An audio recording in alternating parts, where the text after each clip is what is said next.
Myriam Manon-Jacques,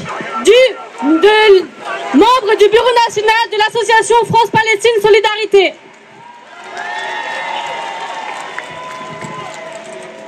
Merci. La FPS, au nom de qui je parle, est très heureuse de vous voir tous rassemblés ici pour une cause juste. Car Israël a fait acte de piraterie au large de Gaza contre le Madlin. Le voilier Madlin sous pavillon britannique, ce qu'on ne dit pas assez, affrété par la flottille de la Liberté pour Gaza, a été arraisonné, selon le terme officiel qui a été rappelé, par les commandos de la marine israélienne dans la nuit de dimanche à lundi, alors qu'ils s'approchaient des côtes palestiniennes de Gaza. C'est une honte. Une fois de plus, Israël a violé des lieux où il n'a rien à faire. Les eaux internationales et les eaux sous souveraineté palestinienne, un territoire qu'il occupe illégalement, faut-il le rappeler.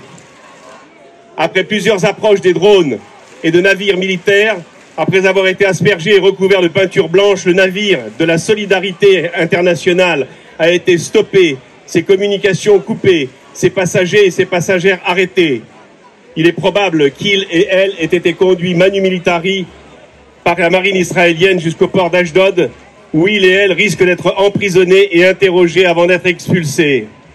Jusqu'au bout, l'équipage de la Madlin, du Madlin et les militants et les militantes de la solidarité embarqués à son bord depuis une semaine. Gloire à leur courage, en effet.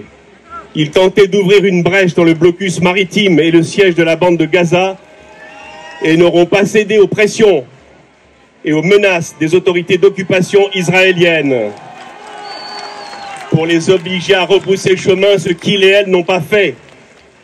C'est en fin d'après-midi que l'eurodéputée Rima Hassan, gloire à elle, a alerté dans une dernière vidéo de l'imminence de l'attaque israélienne. Elle a en outre rappelé une dernière fois les objectifs de cette initiative à laquelle elle participait avec une douzaine d'autres activistes qu'il faut saluer aussi, parmi lesquels Greta Thunberg et des militants internationalistes de toute nationalité. Tous et toutes méritent d'être salués pour leur courage et leur détermination.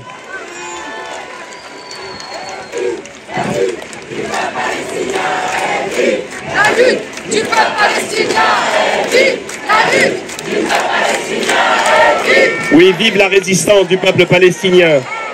La présence de ces deux personnalités reconnues et celle de deux journalistes à bord, Blast et Al Jazeera, ont offert un écho réel à cette nouvelle tentative de la flottille de la Liberté d'arriver jusqu'à Gaza.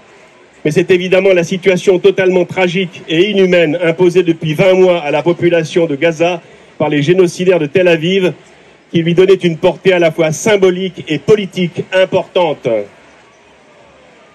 au point de susciter un vrai courant de sympathie dans l'opinion publique et la mobilisation de plus de 200 parlementaires européens auprès des autorités israéliennes, et votre présence en est la preuve manifeste. Merci à vous. Par contre, et malgré de nombreux appels qui lui ont été adressés, il est totalement scandaleux et révoltant que le gouvernement français n'ait pas eu le moindre mot de soutien à l'égard du Madlin, ni bouger le petit doigt pour empêcher l'armée israélienne d'intervenir dans des zones où elle n'a rien à faire et lui imposer de laisser passer le Madlin et sa cargaison. Aujourd'hui, nous demandons à ce gouvernement de sortir de son silence complice, de ses contorsions lamentables, et d'intervenir sans délai pour que les militants et les militantes et les membres d'équipage soient libérés immédiatement et que le bateau soit restitué par les autorités israéliennes à la flottille de la Liberté.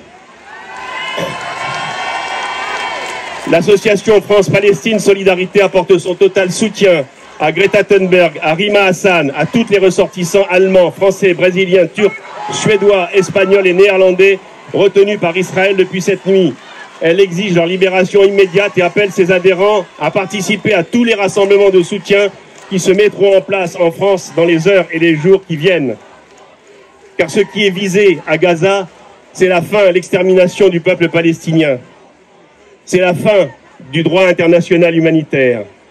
C'est la fin du statut de réfugié. C'est des attaques inadmissibles contre l'UNRWA, à qui on interdit de travailler pour l'éducation, la santé et la vie digne du peuple palestinien.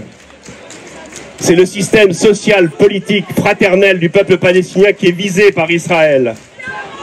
Mais nous résisterons, et vive la résistance du peuple palestinien. Vive la Palestine libre! Vive la Palestine!